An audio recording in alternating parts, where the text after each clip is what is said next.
"You're heartless," she said before the door slammed and 10 years vanished. "Have you ever had your own child walk away only to call back when they needed something that could take from another life you love?" I didn't shout, I didn't beg, but what I did next changed everything. Before we jump in, I want to know, where in the world are you right now and what time are you listening? Let me know in the comments. I used to wake before dawn when the house still held its breath. Sam would be upstairs getting ready for school steps, light and steady 15-tall calm in ways I never learned. I'd brew coffee, check the boiler, fix whatever was breaking.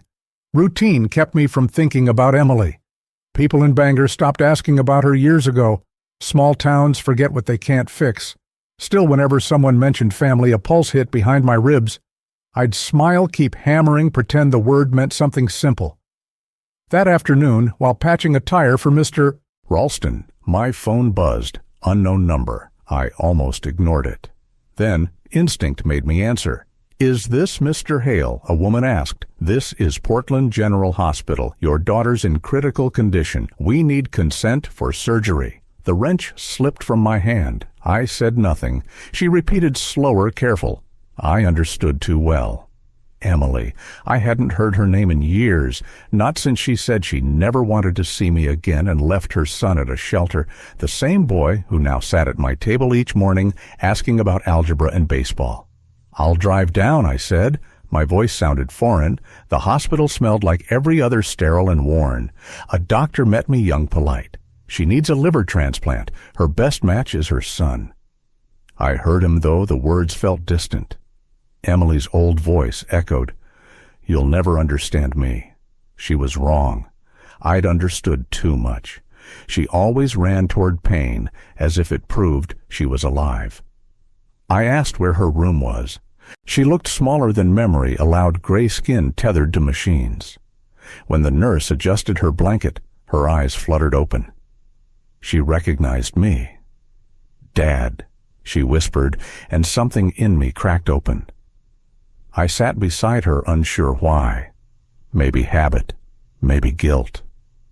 She tried to speak again, something about Sam, but the nurse told her to rest. I left before she could finish. I found a bench near the door and sat. The air carried that sharp smell of disinfectant and something tired. I thought of Sam at the kitchen table, his pencil tapping his goodnight always certain. How would I tell him his mother needed his body to live if I told him the wound would never close? If I didn't, she'd die. Either way, I'd be the one who chose. I stayed there until nurses changed shifts. One asked if I needed help finding my car. I shook my head and walked out. On the drive home, the road stretched endless through patches of snow. My hands trembled on the wheel, not from cold, something deeper. When I reached the house, Sam was asleep, his shoes by the door, one sock half stuffed inside. I sat on the couch, catching my reflection in the glass. For a second, I saw Emily there too, young, angry, unreachable. The hospital would call again, I knew. Maybe I'd answer, maybe not. I leaned back and let the night settle. The hum of the fridge filled the room. Somewhere a branch scraped the roof. Not peace, just everything holding still. When I went to bed, the smell of the hospital still clung to my hands. I turned them over again and again as if guilt might wash off. It didn't. It never does. A thin layer of frost had formed over the lake. Sam came down for breakfast, hair messy, smile easy, the kind of light you don't realize you've been starving for. I poured coffee, handed him toast, nodded when he asked if everything was fine. He left for school, backpack swinging, steps quick against the porch. I stood there, long after the sound faded. The phone started ringing again, the hospital steady patient. I didn't pick up. The ringing went on, each tone duller than the last, until it stopped. Only the hum of the house remained. I put on my coat and stepped out, letting the door close. The air cut clean. I followed the road toward town, each step heavier than the one before, wondering when mercy stopped feeling like love. Everything felt weightier. I made pancakes for Sam, habit more than hunger. He talked about a science project, the motor he'd built from scraps I'd found in the shed. I nodded where I was supposed to, but the hospital's message still echoed through my mind. I started fixing the fence, though it didn't need fixing. Each strike of the hammer dulled the noise in my head. Every nail drove deeper into the question I couldn't shake. Was I protecting her or protecting him from her? Nora stopped by with a pie. She always brought something sweet when she sensed trouble, though she never named it. Leaning against the fence, she watched me work and said, "You've been quieter than usual, Thomas. Just tired." She shook her head. Tired men don't rebuild fences that don't need rebuilding. Her voice softened what could have sounded sharp. She handed me the pie. Whatever it is, don't hold it so tight you forget how to breathe. Then she left before I could answer. That night I lay awake hearing Sam shift in his sleep. I wondered what filled his dreams. Maybe his mother, though he never mentioned her. Maybe he thought it would hurt me. The next day I went to town for groceries. At the hardware store, two men were talking near the counter. I caught my name. "Poor guy," one said. "You hear about his daughter, real mess in Portland. She's on life support." "Yeah, but he's too proud to go see her," the other replied. Always was. They didn't notice me. I didn't interrupt, just turned and left. Pride, they said. Funny how people mistake silence for pride. The phone rang that evening. This time it was the doctor. "Mr. Hale. I'm sorry to insist, but time is running out. Without the transplant, I know," I said. He hesitated. "You're her contact. Her son's blood type matches. It's her best chance." "I can't make that call," I told him. "He's 15. Legally we need—" I hung up. My hand trembled when I set the phone down. Later, Sam walked in holding his backpack.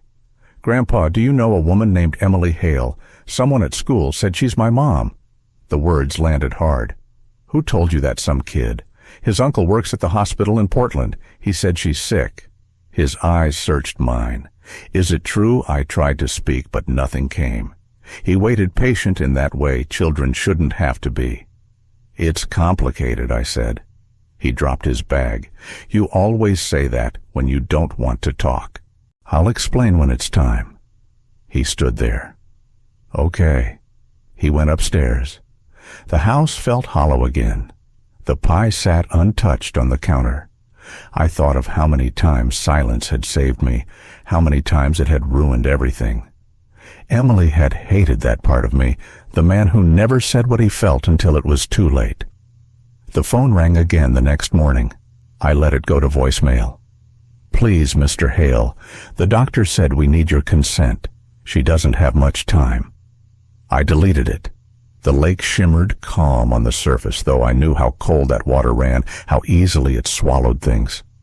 Nora came by again with 2 cups of coffee. She sat on the porch steps beside me. Neither of us spoke for a long stretch. Then she said, "You're holding something you can't keep." She left him, I said, walked out and never looked back. Now she wants him to save her. Nora's gaze stayed steady. Maybe she doesn't deserve it, but the boy deserves a choice. Her words stayed with me after she left. I wanted to protect Sam from her mistakes and mine, but maybe she was right. Maybe it wasn't my choice anymore. That night, Sam came into the living room while I was reading. "You don't have to tell me everything," he said, "but if she's really sick, I should know." I set the book aside. His mother's eyes looked back at me, patient and too grown for 15. "Finish your homework," I said, though. He didn't move. "She's my mom," he said. "I want to help." I had no answer. His words pressed into me until it hurt to breathe. A letter came 2 days later. Plain envelope, my name typed neat on the front. I knew what it was before opening it. The doctor wrote that someone had filed a complaint saying I'd refused to tell my grandson about his mother's condition. He said they needed clarification. I almost laughed. Nothing about this was clear. The letter stayed on the table for hours. Sam came home from school, dropped his backpack, reached for milk. "You didn't go to town?" "No." Didn't feel like it. He drank straight from the glass. "Are you mad at me?" "Why would I be mad?" "You've been quieter." he said. I'm fine. He didn't push. The boy had learned that silence in this house wasn't anger. It was what we shared when words couldn't carry the weight. Sleep wouldn't come. The wind pressed against the walls, and the letter seemed to glow faintly on the table. I picked it up, read it once more, then tore it in half. The sound was small but final. I drove to Portland. Didn't tell Sam, didn't tell anyone. The highway stretched ahead long and empty, offering no comfort, no reason to turn back. At the hospital, the same doctor met me in the hall. She's stable, he said, but asking for her son. Can't she wait? Mr. Hale? He sighed. She's running out of chances to wait for anything. Did she mention me? Yes, but not kindly. That part didn't hurt as much as it should have. In her room, a nurse adjusted her IV. Emily turned when she heard my steps. So, you did come. I had to. You mean you had nothing better to do? Her voice found its mark. I stayed near the door. You're keeping him from me, she said. You're the reason Sam doesn't know. He's a child. You made your choices. He deserves not to bear them. You talk like you're the judge, she snapped. I'm dying, Dad. The word Dad came out small, uncertain. I almost forgot what it sounded like. I was 20, she said. You wanted a soldier, not a daughter. You think silence fixes everything. Maybe she was right. Maybe my silence had built a wall too high to climb. But truth didn't erase what she'd done, left soon after. A nurse stopped me near the door. She needs family, now, she said. Sometimes love means looking past blame. Nodded, unsure if that's what this was anymore. Sat in the truck without starting the engine. Diesel hung in the air, heavy and sour. Maybe punishing her by protecting Sam had become its own kind of revenge. The drive home dragged. The radio hummed a song about second chances until it didn't. Sam waited on the porch. He already knew. You went to see her. She's sick. How bad? Did she ask for me? She did. He looked down, jaw tight. The same stubbornness his mother once wore when words failed her. Later wrote a letter, not to her, not to anyone. Wrote about the day she was born, how small she was, how afraid I'd been to let go. Tried to make her strong and forgot that strength without warmth turns brittle. Folded the letter, slipped it into the drawer beside the bed. Next day called the hospital. Told them they could test Sam if he agreed. The nurse thanked me, said it was the right thing. Didn't feel right. Felt like handing over something that could never return. Before school told Sam we'd talk that evening. He nodded, grabbed his backpack and left. Watching him go brought a strange calm, like silence had finally run out of places to hide. The call came again at dawn, this time from an administrator, polite but firm. Mr. Hale, without your consent, we can't proceed with the transplant. It's urgent. Stayed silent long enough for her to ask, Are you still there? Here, I said. Just not sure what right means anymore. The call ended. Sam sat at the table, eating cereal eyes on the back of the box. Watched him a while, wondering if truth ever sounded like love when spoken aloud. He noticed the stare. What's wrong? Nothing you need to worry about. He half smiled, too old for his face. You always say that when it's something I should worry about. Before a reply came, he grabbed his jacket and left. The door shut harder than he meant, the echo sticking around longer than it should. Nora showed up that afternoon, didn't knock, just came in. Set 2 cups of coffee down, pulled out a chair. I saw the news, she said. What news? They wrote about Emily. Said her father's refusing to sign the papers. Printed that it's a small town. Nothing stays small. They make it sound like I want her to die. Do you? She asked, steady, not cruel. No. But I don't want Sam carrying her choices forever. Nora nodded. That's fair, but people only see a father turning his back on his child. They don't see the rest. Rubbing a hand across my face, I said, They never do. Her hand rested near mine. You don't owe me explanations. Just remember he's watching. He'll learn what love looks like from you, even when it hurts. After she left, turned on the radio. My name came up our town, the hospital, family tragedy. They said it like it excused the gossip. Calls started soon after. Old friends, neighbors, church folks. Everyone wanted confirmation. Stopped answering. Sam came home near dusk, more withdrawn than usual. Some kid said Mom's in the news. She is. People talk. Is it true you won't let them help her? It's not that simple. Then make it simple. No words came.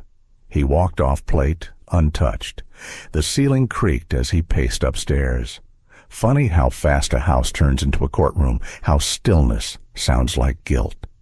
Later, the hospital called again. Same administrator, same polite urgency. Mr. Hale, this is the last chance before her condition becomes irreversible. Her voice blurred into the hum of the fridge. Said I'd think about it. She pushed. If we don't have consent, we'll document your refusal. Do what you need to. Hung up, sat there, elbows on the table, head bowed, like waiting for a sentence. The phone rang again, different tone. Ignored it. It rang once more. Finally answered. Thomas Nora's voice. There's a crowd at the diner talking about you. They're saying you're letting your daughter die. Let them talk. Come down here, she said. You shouldn't sit alone. I'm fine. You're not. Softer. At least eat something that didn't come out of a can. Didn't go. Couldn't face the pity. Walked out instead. Cold stung my face, but it cleared the fog in my head. Across the lake lights flickered faintly. Thought of Emily somewhere in that sterile room cursing my name between breaths. Thought of Sam upstairs deciding whether to hate or forgive me. When the door closed behind me again, the phone was ringing. Didn't answer, just watched it flash. Sam came down rubbing his eyes. You're not sleeping again. Could say the same for you. She's still my mom. I know. Then why does it feel like you're punishing her? No reply came. Maybe I was. Maybe that's all this had become, a man too hurt to forgive, too proud to admit it. He turned toward the stairs. I'll be late for school tomorrow. Coach needs me after practice. All right. When he was gone, poured what was left of the coffee down the sink. The smell filled the kitchen, bitter and familiar. The gossip cooled quickly the way small towns move on. My name slid down their list, but the hospital didn't forget. They called again, the doctor himself this time, voice low, measured. Mr. Hale, I wouldn't push if it weren't serious. She's fading faster than we expected. If we don't act soon, we'll lose her. The phrase we'll lose her felt strange. There was no we. She'd walked out of that word years ago. I said I'd think about it and hung up before he could start pleading. The clock ticked in the kitchen. Sam had gone to school early, sat with cold coffee, wondering if any version of this ended without someone getting hurt. Nora came by, didn't knock. She set a folded paper on the table. This came in the mail, she said. It was a note from Emily. Her handwriting smaller now, hesitant. Dad, I don't expect forgiveness. Just tell Sam the truth. He deserves to decide for himself. Read it twice. The words weren't cruel, just edged. She still wanted control, only softer now. Nora sat across from me, hands around a cup she'd brought. You can't protect him forever. He's 15, I said. He doesn't need that kind of weight. Maybe he does, she replied. Maybe that's how he learns life doesn't wait for anyone. Her tone pressed against something tender. Didn't answer. Reached for my coat instead. Need a drive. Parked by the lake, watched two men unpack their gear, easy voices carrying between them. Wondered if Emily ever spoke about me like that, or if her stories all ended with blame. When I got home, Sam was doing homework. You were gone all day, he said. Had errands. He nodded, then closed his notebook. The school counselor asked if I wanted to talk about Mom. What did you tell her that I didn't know what to say? His voice steady. Is she really dying? Sat across from him. Yes. He didn't flinch. Can they fix it? They're trying, but they need a donor, a match. You mean me? Didn't answer. He leaned back. You think I shouldn't do it? I think you should understand before you decide. She's still my mom. That doesn't make her right. Maybe not, he said, but she's still mine. The room felt smaller, pretended to refill the coffee pot, though it was empty. He didn't move. If I want to help her, will you stop me? No. Then I'll call the hospital tomorrow. When he went upstairs, his calm stayed in the air like something rehearsed. Too much of me in him. Thought endurance could fix anything. Picked up the letter again. Tell Sam the truth. She'd always made me both villain and messenger. Didn't eat that night. Nora called. How did it go? He knows. He wants to help. Then maybe that's enough, she said. Maybe you did the right thing. I don't know what that is anymore. You never do, she said gently. You just keep showing up. After we hung up, walked to the lake. Water held a thin reflection of the moon. Remembered Emily at Sam's age tossing stones to see how far they'd skip. She'd count the ripples laugh when they disappeared. Wondered when she stopped counting. The house settled in that uneasy stillness before decisions take shape. Sam moved upstairs, maybe packing, maybe just pacing. The letter sat on the table. Folded it, slipped it into my jacket, turned off the light. Made oatmeal, left a bowl for Sam. He came down, hair-damp eyes shadowed from lack of sleep. Sat, ate a few spoonfuls. The hospital called me last night. They what? They wanted to verify my info. Thought you'd already told me. Set down the cup, and you talked to them. He nodded. Said I'd come in for the tests. Breath caught halfway. You should have told me first. Thought you'd try to stop me. Wouldn't have, though. Even I didn't believe it. But I should have been the one to explain. You had plenty of chances. The words hit hard. No anger, just truth. We sat without speaking. The clock ticked too loud. You'll need someone to drive you. Was going to ask Nora. She already offered. Of course she had. Nora always stepped in where I faltered.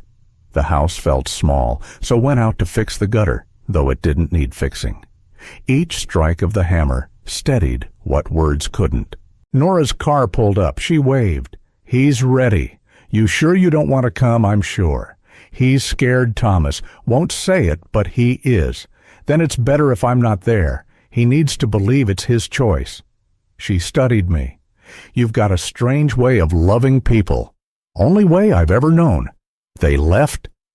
The sound of the car faded, leaving stillness that felt heavier than before. Went back to the gutter, just needing something to hold. A nurse called later. Your grandson's tests went well. He's resting. We'll schedule the procedure once cleared. Thanked her, then sat on the steps. The faint scent of pine drifted from the trees. Wondered if Emily knew Sam was there, if she felt gratitude or only relief. Tried reading. The words swam. Tried fixing a hinge. Hands shook too much.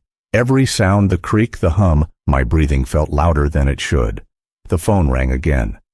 Nora, he's fine, she said quickly. Tired, but fine. He wants to stay overnight. Is that allowed? They said it's fine. He'll come home tomorrow. Thank you. She hesitated. He asked if you'd visit. Not yet. You know one day it won't be about right or wrong, just who's left. No, I said, then ended the call. Made dinner out of habit. 2 plates, though only one needed. The stew boiled over, smell of salt and onions filling the kitchen. Didn't eat. Walked to the lake. The thaw had broken the surface ice drifting near shore. Picked up a stone, rolled it in my palm, let it fall. Emily always made hers skip farther, never lost, stayed until it was too dark to see. Back inside the house, felt foreign, saw things long ignored, the dent in the door from years ago, uneven paint along the wall. Everything she'd touched had left a mark, even the things I thought I'd fixed. Opened the drawer of her old letters. Most were short, written that first year away. Each began with, Dad, ended without goodbye.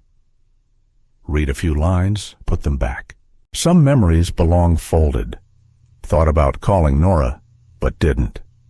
She'd only confirm what I already knew, that Sam was brave, Emily frightened, and I was still standing apart from both. Sat watching the faint outline of the lake until my eyes blurred. The phone lay beside me, finally still. Didn't want it to ring. When I stood, my back ached. Turned off the lamp, walked down the hall. Floorboards groaned beneath my steps, one sound after another, filling the space. Words couldn't. Stopped by Sam's room. His jacket hung on the chair. Touched it lightly, left the door half open enough for morning to find its way in. The phone rang before dawn. Reached for it, half awake, expecting Nora. It was the hospital. The nurse's tone carried that familiar weight, polite, firm, urgent. "Mr. Hale, the transplant's scheduled for noon. We'll need your signature when you arrive." My first instinct was to refuse again.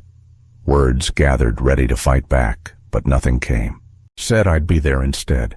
Sat on the edge of the bed, hands gripping my knees. The clock read 5:14.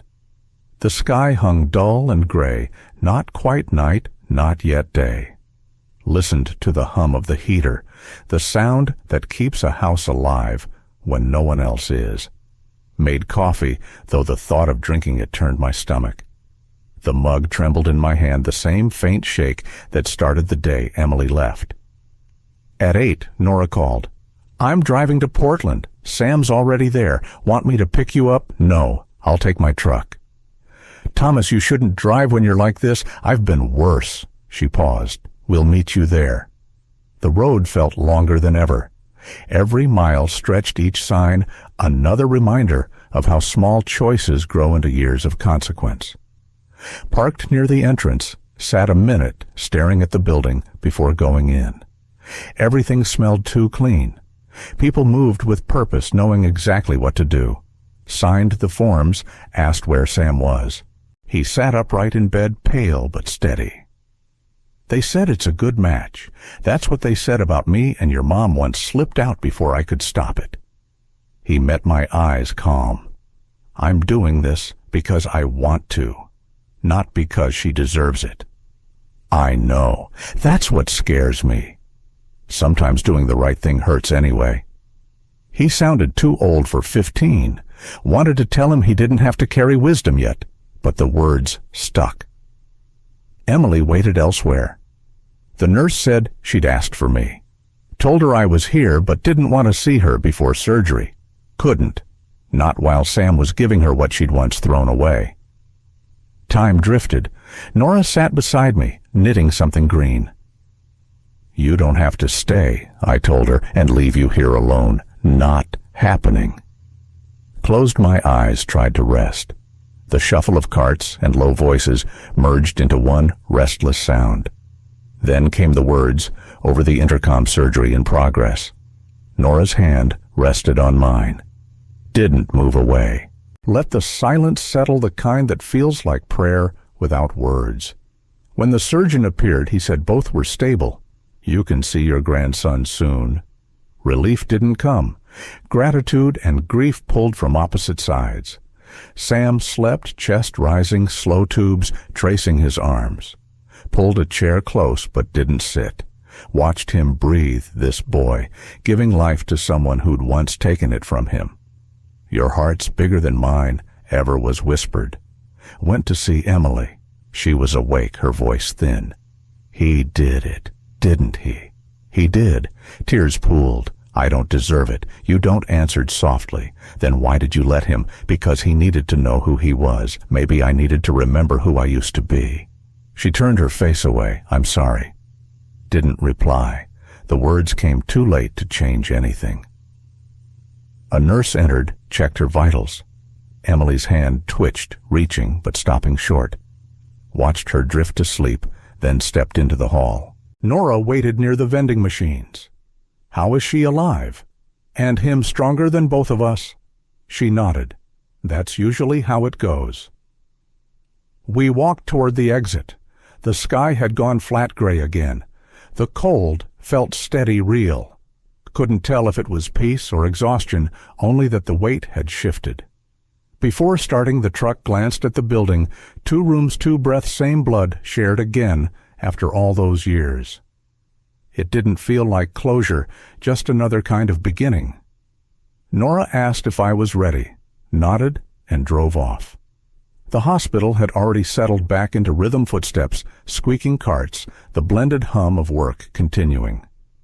Slept a few hours in a chair near Sam's room, waking when someone dropped a clipboard, neck stiff, mind foggy, but both of them still breathing. That was more than I'd ever expected. A nurse passing by smiled faintly. "Your grandson's strong for his age." Her words sounded practiced, but kind enough to believe.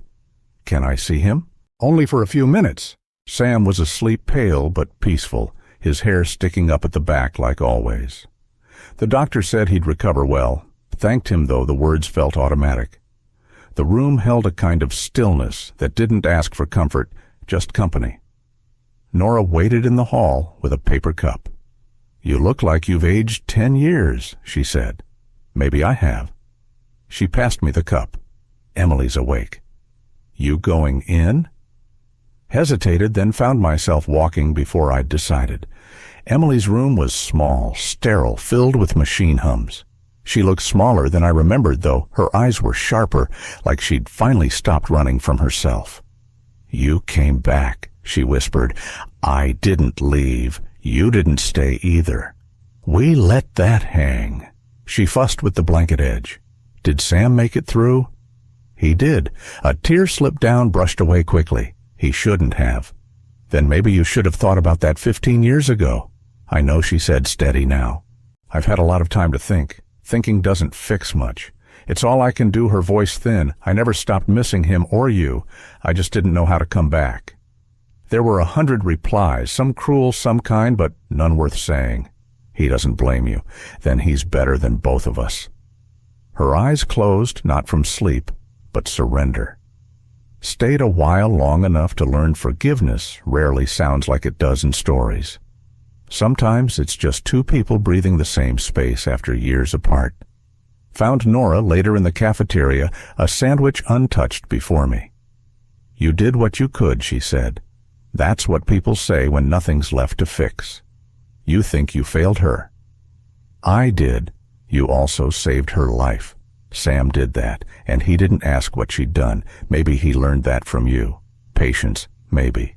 Not forgiveness. Patience is forgiveness that hasn't spoken yet." Her words stayed with me as I walked the halls, faces waiting, hoping, carrying what they couldn't set down.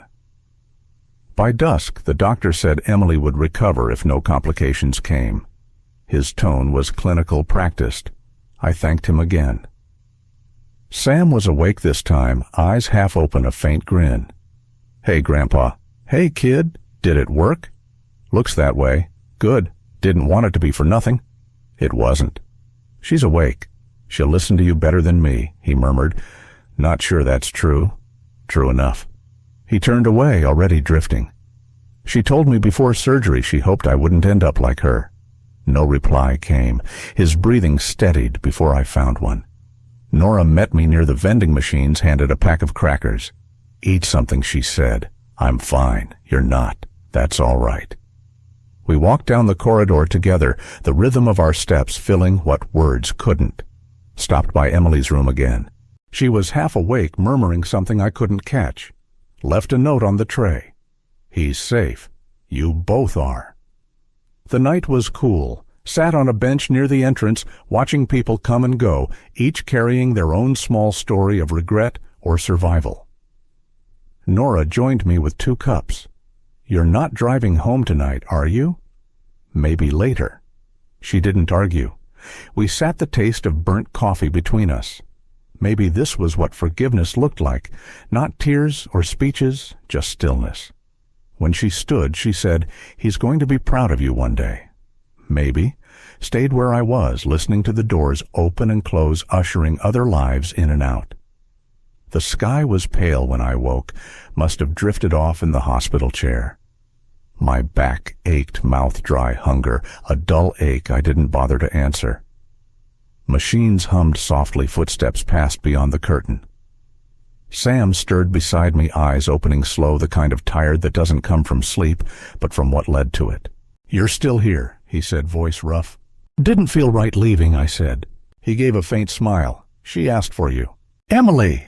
He nodded. She wants to talk when you're ready. Rubbed my hands together.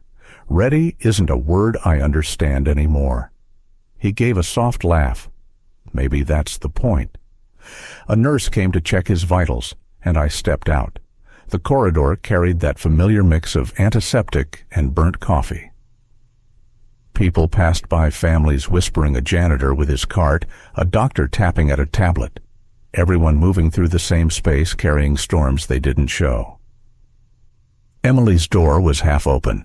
She sat up, color creeping back into her face. Her eyes flickered toward me, unsure whether to smile or apologize. "Hey," she whispered. "Hey, I didn't think you'd come back. You've said that before." She exhaled. "I keep saying things I shouldn't." The space between us stretched thin. "They told me Sam's doing okay," she said. "He is. I want to see him. Let him rest." She nodded, fingers tugging at the blanket's edge. "You think I did this to myself? You did." Her mouth tightened, but she didn't deny it. "You're right. When I left, I thought it was the only way to breathe. You had a home, a son who needed you, and a father who never said what he felt until it was too late," she murmured. "Maybe I learned that from you." Didn't argue. She wasn't wrong. "I'm not asking for forgiveness," she said. "I just need you to know I remember. Regret doesn't fix much. I'm not fixing anything, just trying to be honest." Her gaze lifted. "That's all I have left, memories of what I ruined." Something in me eased, not enough to forgive, just enough to stay. "He still calls you Mom," I said. "Said he did this because it was right, not because it was easy." She wiped her eyes. "He shouldn't have had to choose. He's your son. He made it anyway." Silence filled the room again, only the steady hum of the monitor between us. She looked smaller now, the years stripped of everything but truth. When I turned to leave, she asked Dad, "Do you ever wonder if things would have been different if you'd said you loved me more often?" "Every day," I said, and walked out before she could answer. Nora waited with a paper bag. "You should eat." "Later. You keep saying that. I keep meaning it." We sat in the small waiting area unwrapping sandwiches neither of us wanted. "You saw her?" she asked. "Yes, and she's awake. Talking too much. That's a good sign. Depends who's listening." She smiled faintly. "You two are more alike than you'll admit." "God help us," I muttered, and she laughed. When she left to check on Sam, I stayed. The hall had gone still. Leaned back, watching the clock tick louder with each second. Thought of Emily's question if I'd buried love under rules, under silence, mistaking restraint for strength. Maybe she'd been right. Sam's nurse appeared. "He's asking for you." He was awake, propped on his pillow. "Did you talk to her?" I did. "Did it help?" "Not sure." He nodded. "You don't have to keep punishing her." "I'm not." Maybe not out loud. Didn't answer. Pulled a chair close. "Get some rest." "You too," he murmured, already drifting. Stayed, listening to his slow breathing, caught between peace and fear. When the nurse came to dim the lights, I didn't move right away. Needed another minute. Down the corridor, through the half-closed blinds, Emily sat upright, staring into the dim light, probably the same dawn I'd seen earlier. Didn't go in, kept walking, shoes soft against the tile, letting my thoughts catch their breath. Time slipped without rhythm. Hours stretched then, folded back as they do in hospitals. Sat by Sam's bed most days. He healed faster than anyone expected. Nurses called him tough. He smiled, polite, uninterested in praise. What mattered was that his mother would live. A nurse stopped beside me. "She's awake. Alert, asking for you." Set the cup down, stood. "Tell her I'll come in a minute." The walk felt longer than it should. Each step stirred what I'd tried to bury. She looked stronger, still pale, but steady enough to sit upright. "You look worse than I do," she said. "You've said that before." A faint laugh. "You never did learn how to take a joke." "I learned," I said, "just not from you." She lowered her gaze. "I deserve that. You deserve honesty. That's all that's left." The air between us shifted. "Doctor says I'll be fine," she said. I don't know what to do with that. Try living with it. Her eyes filled, but held. You think I can just walk back into life? No, but you can stop walking away. She flinched, nodded. Sam told me what you did, how you raised him, how you never spoke badly about me. There was no point. He'd learn who you were, and now he knows everything, the good and the ugly. Mostly the ugly. Her face cracked shame, maybe relief. I want to make things right. You can't. Some things don't get repaired. They just stop hurting. She reached for an envelope on the table. Legal papers. I signed them. Guardianship's yours again. You didn't have to. Yes, I did. It's the only thing that means something. Took it. Felt the weight, though it barely weighed an ounce. I know you don't forgive me, she said. This isn't about forgiveness. It's about finishing what we started. She nodded weakly. Then let me thank you. Save it for him. He's the one who saved you. I tried. He said it wasn't about saving me, it was about living with himself. That's how I raised him, I said, almost wondering. Her lips curved faintly. Then you did something right. Stood unsure what came next. She looked smaller, but lighter, like guilt had peeled away the years. Rest, I told her. You'll need your strength. For what? For whatever comes after. She smiled, but didn't answer. Nora waited in the hall holding a coffee cup. How was it? Quiet. That's better than loud. Not sure it is. We walked to the elevator. She slipped her hand through my arm. You look tired. I am. Go home for a night. You've lived in this place long enough. Can't yet. Sam's not ready. Maybe you're the one who's not ready. Didn't reply. The elevator opened. At the lobby, she tossed her cup, caught up near the exit. You'll feel better back by the lake, she said. Maybe. You used to fix things there, boats, engines, whatever broke. Start with something small. Something that doesn't talk back. That got a laugh. I'll think about it. At her car, she said, call me if anything changes. And Thomas, don't stay angry just because you know how. Didn't promise. Watched her drive off, headlights sliding down the road. Opened the envelope she'd given me, guardianship papers and a folded note. Didn't read it yet. Hospital lights shimmered on the windshield. My reflection looked older, worn, but not gone. Slipped the envelope into my coat, started the engine. The radio found a song I didn't know. Let it play low, each mile heavier and lighter at once. Somewhere between city and town, realized I hadn't thought about forgiveness for hours. It hadn't vanished, just stopped following so close. Kept driving. Didn't return to the hospital for 2 days, not from neglect, but not knowing what I'd say.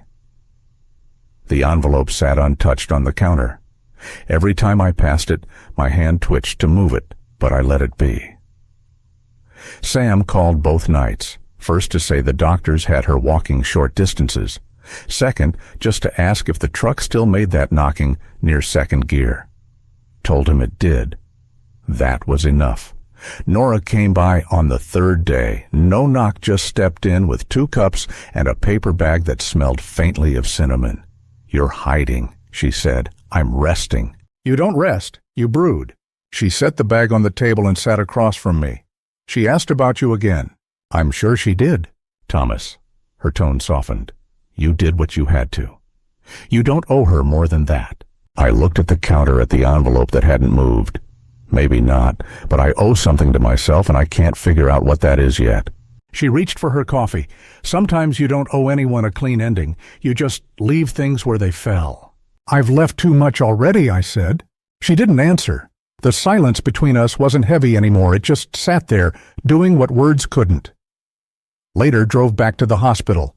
The cold had sharpened again, the kind that makes you pull your coat tighter without thinking. Parked in the same corner of the lot no one else wanted. Found Sam in the hallway, earbuds, in sandwich half gone. You came, he said, pulling one out. Didn't plan on staying gone forever. She's in therapy now. Walking slow, but she's stubborn. Always was. He handed me the other half. Eat. Took it, though I wasn't hungry. Heading home soon. Maybe tomorrow if she keeps improving. That's good. She told me about the papers, he said. She did. Going to sign them? Already did. This morning. His face eased some mix of relief and understanding. So you're my guardian again? Guess I am. He leaned back against the wall. She wants you to talk to her before she leaves. I might. He didn't push. Put his earbuds back in, eyes closed, the kind of rest that comes when you've chosen where you stand. When I went to see Emily, she sat in a wheelchair, hand gripping the armrest like she was holding the world still. Looked up, and for the first time, her face carried no blame, only a tired calm. I wasn't sure you'd come, she said. Not sure why I did, because you always do, even when you shouldn't. We let the pause settle. Sam told me you signed the papers. I did. Thank you. Didn't do it for you. I know. You needed something finished. She stared at her hands. I'm leaving Portland. They're sending me to rehab near Spokane. Need to disappear a while. Disappear, get my head straight. Learn how to live with what's left. That's a start. I thought you'd say something about responsibility or redemption. I don't believe in redemption, but people can stop breaking things if they want to. Her eyes shone, but she held steady. You always made forgiveness sound like work. That's because it is. We both laughed, a little brittle but real. When the nurse came to move her, Emily said, "Tell Sam I love him. You can tell him yourself." She nodded. The chair wheels squeaked as they disappeared down the hall. Sam was waiting. She okay? She's leaving tomorrow. Figured. We walked toward the lot. He stopped to check his phone. Dinner. Nora said she'd meet us. Maybe another night. You two go ahead. You'll come next time I will. He smiled and left his footsteps fading down the corridor. By the truck, hospital lights flickered on. The envelope sat on the passenger seat, edges bent from too much handling. Thought about tossing it, then slid it into the glove box instead. The engine started on the second try. Pulled onto the road past the rows of cars and empty benches. For once, didn't feel like running. Just driving was enough. The road stretched ahead long and even asking nothing but to keep moving. Sam came home a few days later. Thinner, steadier somehow, like the whole thing had stretched him into someone new. He paused at the door, scanning the room as if checking whether it still fit. You rearranged something, he said. I didn't, I replied. Maybe you just see it differently now. He dropped his bag, smiling faintly. Guess I do. Dinner was simple stew and bread. We ate mostly in silence.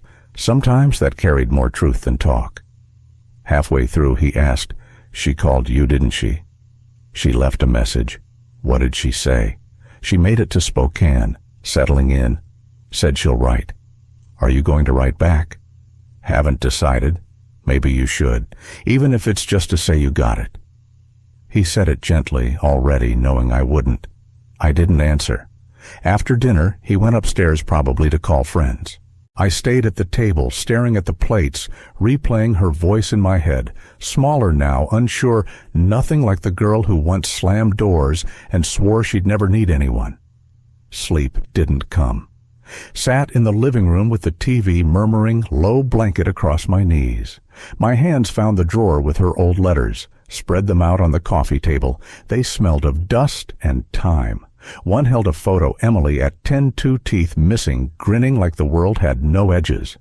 Looked at it until the image blurred. Next day, went to the hardware store. The gutters sagged, steps loose again. Fixing things gave me a rhythm when life didn't. While waiting in line, Nora walked in. You've been hard to find, she said. I'm always around, not where it counts.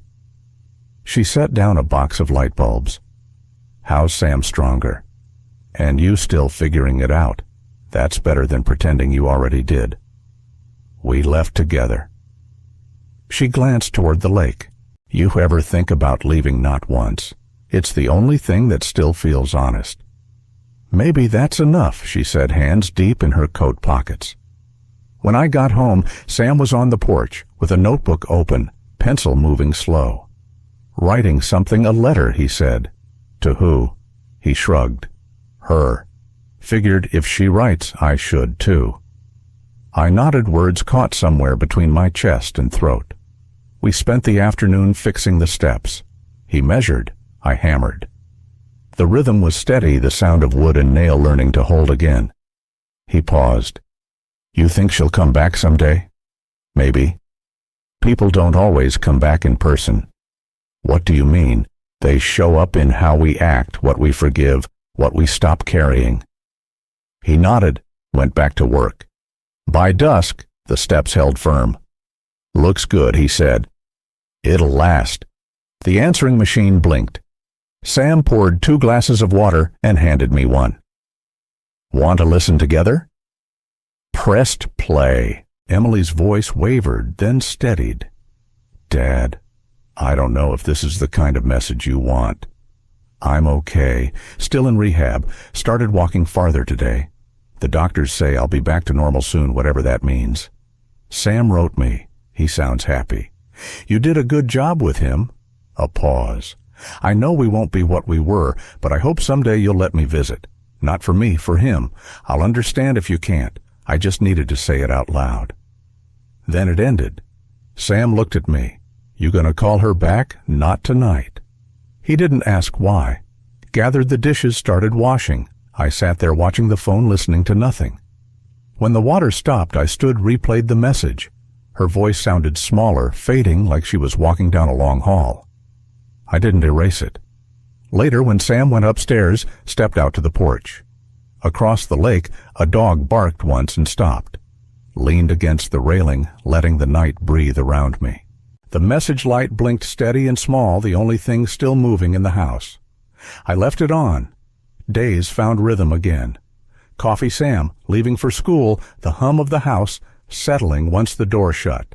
Fix things that didn't need fixing, the fence post, a shelf in the shed, a loose knob on the door. It wasn't about work. It was just keeping my hands busy while the rest of me caught up. Sam spent more time out helping with spring training or seeing friends. I didn't ask questions. At dinner, we talked about the neighbor's new dog or the cost of gas. Easier that way.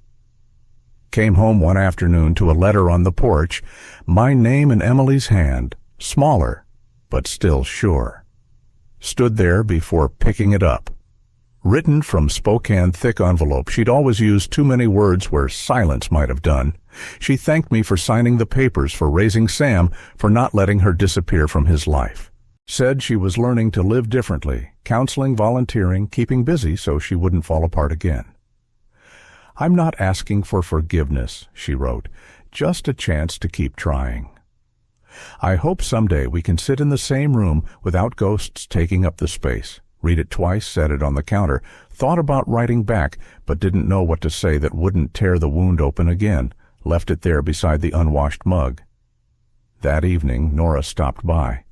She brought groceries now and then, said it was just easier if she picked them up on her way. She noticed the letter before I could move it. You going to read it already did. And she's trying. That's something. Maybe. She unpacked vegetables without pressing further. When dinner was ready, she poured wine. Some people spend their whole lives waiting for apologies that never come, she said. You got one. Don't waste it. I'm not wasting it, just not sure what to do with it. Sometimes doing nothing is part of the answer. Looked at her then, realizing how long she'd been part of my life, without asking for more. You ever regret not having kids? She smiled faintly. I think I got the better deal. I just borrow yours. We both laughed, soft and tired, and the air eased. Later, after she left, I sat on the porch. The lake was still except for a few ripples near the shore. The sound reminded me of Emily as a child tossing stones, counting skips, never satisfied with less than 5. I wondered if she remembered or if some memories belong only to the ones who stay. Sam came out holding 2 cups of cocoa. Thought you might want one. Thanks. He sat beside me, tucking his legs under the blanket. Coach said I might get a scholarship. That's good news. Feels strange, though. Like I shouldn't be this happy after everything. You're allowed to be. That's how you know you made it through. He nodded, staring at the lake. She wrote me, too. Said she's proud. Did that feel strange to read? Yeah, but good, too. I nodded. You should visit her sometime, he said. Maybe one day. She might not wait forever. I know, neither will you. After he went in, I stayed. The letter sat in my jacket pocket, folded neat. Ran my thumb along the edge, thinking how pain doesn't vanish, it softens. Realized I was ready to write back, not to reopen anything, just to acknowledge she'd tried. Didn't have the words yet, but they'd come. Turned off the porch light. The darkness settled easily now. Found a blank envelope, slipped her letter inside to keep it from creasing. I'd write when I was ready. It could wait. Washed the mugs, dried them, left them by the sink. Sam's footsteps moved upstairs. The floor creaked, music drifted faint and steady. Turned off the kitchen light. The letter rested beside the coffee canister, her handwriting catching the dim. Left it there and went to bed, letting the thought of morning carry me through the dark. Snow came early that December, just enough to coat the yard and blur the edges. Sam stood by the glass watching it fall like he hadn't seen it before. He said it made everything look clean again. I didn't correct him. Some things look clean only because the dirt's been buried. A college letter from Oregon lay open on the counter. I'd read it too many times. He hadn't chosen yet, but each time he mentioned the coast, the answer was already there. I'll miss this place, he said, pouring coffee into his travel mug. Even the silence. You'll find another kind somewhere else. Not like this one. The neighbor's dog wandered in again, rope trailing from its collar. Sam crouched to pet it. You should keep him. I can barely keep myself. He grinned. Yeah, but he listens better. After he left the house, returned to its rhythm, the creak of floorboards, the low hum of the heater wind moving off the lake. I brewed another pot and sat at the table staring at the empty chair. Emily's letter was still in the drawer. I hadn't written back. Every day I thought about it, and every day I told myself tomorrow. Maybe tomorrow meant I was still trying. Around noon, Nora came by. She carried a small pie, said it was an excuse to make sure I hadn't frozen solid. Sam decided yet almost. He's ready. You'll miss him. I already do. She poured 2 cups without asking. You should visit her, she said. I've thought about it. Thinking and doing aren't the same verb, I noticed. You don't have to fix anything. Just show up. Not sure that's what she wants. Then find out. We ate, neither of us talking much. After she left, the thought stayed maybe showing up didn't have to mean forgiving, just being there long enough to let the truth breathe. That night, I sat at the desk and pulled a blank page. Emily, I got your letter. Sam's doing well, stronger than I ever was. The house is still standing. The neighbor's dog keeps showing up, and I haven't had the heart to chase him off. I don't know what to say that would make any of it better. I'm not angry anymore. Maybe that's worth something. You don't need my forgiveness to keep going, and I don't need yours to sleep. We both did what we had to. I hope you're finding a way to live without looking backward too often. Take care, Dad. Didn't read it over. Folded it, slipped it into an envelope, wrote the rehab center's address. The handwriting shook like the page was holding something my hands couldn't. At the post office, the clerk said, "You'll feel lighter once it's gone." I didn't answer. When I got home, the dog waited on the porch. He wagged one sat like he'd decided to stay. I gave him leftover stew. "Guess you found your place," I said. He stayed. Sam came home late, cheeks flushed. Coach called. "The scholarship's official. Oregon's getting one of our good ones. You okay with me leaving? I'm proud." "That's close enough." He hugged me quick. Awkward real. "I'll come back." "I know." The clock ticked toward midnight. I poured another cup, too much sugar, drank it anyway. The lake had started to freeze along the edges. Sam came down for water. "You should sleep. Soon." He smiled half asleep and went back up. The stairs groaned under his steps like they were saying goodbye. The house grew still. The dog twitched in his sleep. Between the ticking clock and my own breath, I realized peace doesn't arrive. It settles like dawn sneaking in before you notice. I stayed there, letting the night pass the way nights do. The ice melted slow that year, as if it had nowhere better to be. Mornings came earlier, softer. I started walking again around the yard, down the road, past the field where Sam used to play catch. The routine helped. It gave shape to hours that once dragged. Sam left for college in late March. We packed the truck the night before. He tried to fit everything into one suitcase, said he didn't need much. I reminded him he'd said the same thing before summer camp and called home 2 days later for his toothbrush. He laughed, said this was different. Maybe it was.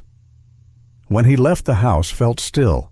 He scratched the dog's ears, hugged me quick, said, "Don't start talking like an old man while I'm gone. I'll save that for when you visit," I told him. He smiled, climbed into the truck, and drove off. I stayed on the porch listening until the sound disappeared. The house stayed empty for days. I cleaned the workshop, found tools I hadn't touched in years. Some still worked, some didn't. Tossed what was too far gone, oiled the rest. Small repairs steadied me.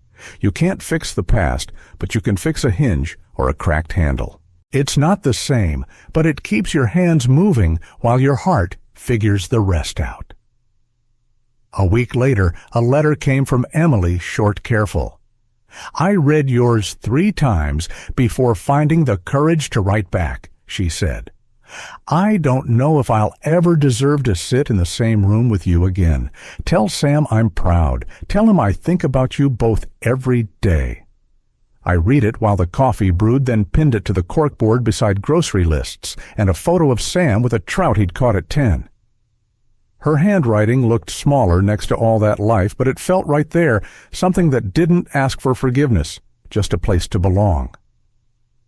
One Thursday, Nora said, "You look lighter lately. Must be the soup?" "No," she smiled. "Maybe you finally let yourself breathe. Maybe I just ran out of reasons not to." She squeezed my hand. "That's when life starts again." I didn't answer, but I didn't pull away. In April, the town held a cleanup by the lake. I joined for the first time in years. They gave us gloves and trash bags. We cleared branches and bottles along the shore. A boy beside me couldn't have been more than 7. He asked if the fish came back after winter. I told him they always did, just slower than people liked. He nodded, satisfied. When I got home, another letter waited, this one from Sam. Classes were good weather, better Oregon rain, not as bad as people said.